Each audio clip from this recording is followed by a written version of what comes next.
Om Yamorojo Joromoyo Yomarani Niromoyo Yodi Toso Sotomiyo Yodoyodoyo Dayodoyo Yoshiyojo Yosojiyo Yoshihomo Mohosiyo Kang Renjono Mario Sakti Kang Nekani Mario Kaluweniro Kang Marai Luwe Anekakno Amarkono Kang Marai Melarat Hanyogeno Kang Nyikoro Mario Nangsoyo Kang Marai Ilango Kekuatan Niro Kang Porocidro Podo Kogel Welaso Kang dadi omo hayaning kira Om Awignam Asunama Sindha yer putuku ngudunana ngarca padha ya mung melingku aja wani-wani marang sakabeh ingkang bisa maca sastra telak sastra gigir Rajah Kalacakra lan sang panunggalane wong kang duwe pusaka ya kuwi Kalanadah kendhenging langkap Guwa Wijaya Andanu aja pisan-pisan ya nggih golek pangan kang murah kang lumrah supaya arep kita tentrem ya nggih iki sastra balik saiki uga balik ya nggih Ngoto Bogama Nyaya Jadapa Lawa Satada Karacana Bali oi tak sida golek pangan wah itu cidro oi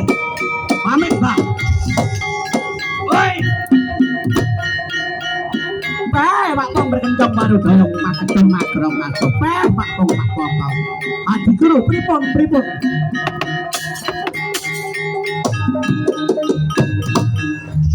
Pak Tong berkencang baru dayung makedeng magrong Adi Guru kebacut coba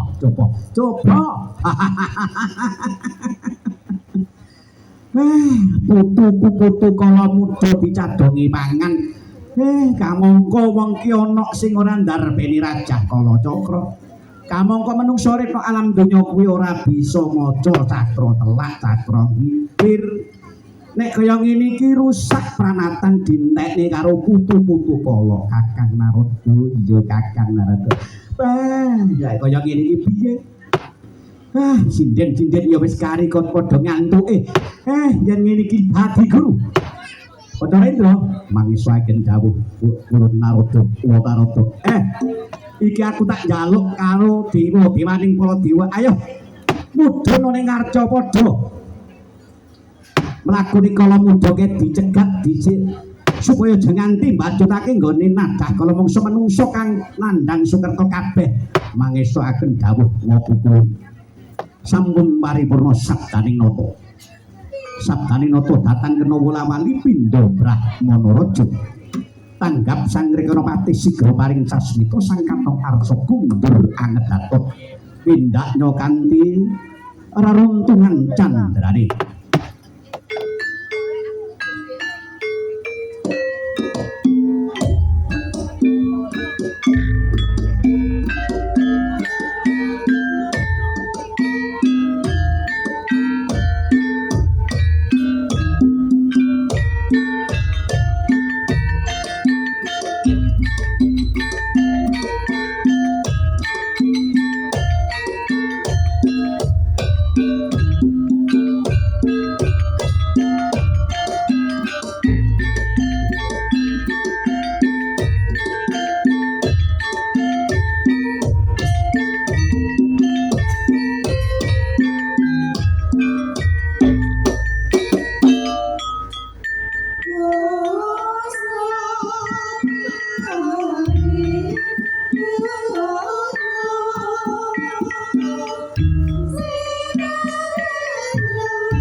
Bablas Nusantara ya Nduk,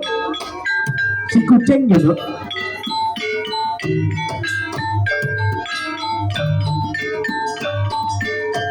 Iya Mak, Nusantara dicik ya Mak, terus si kucing.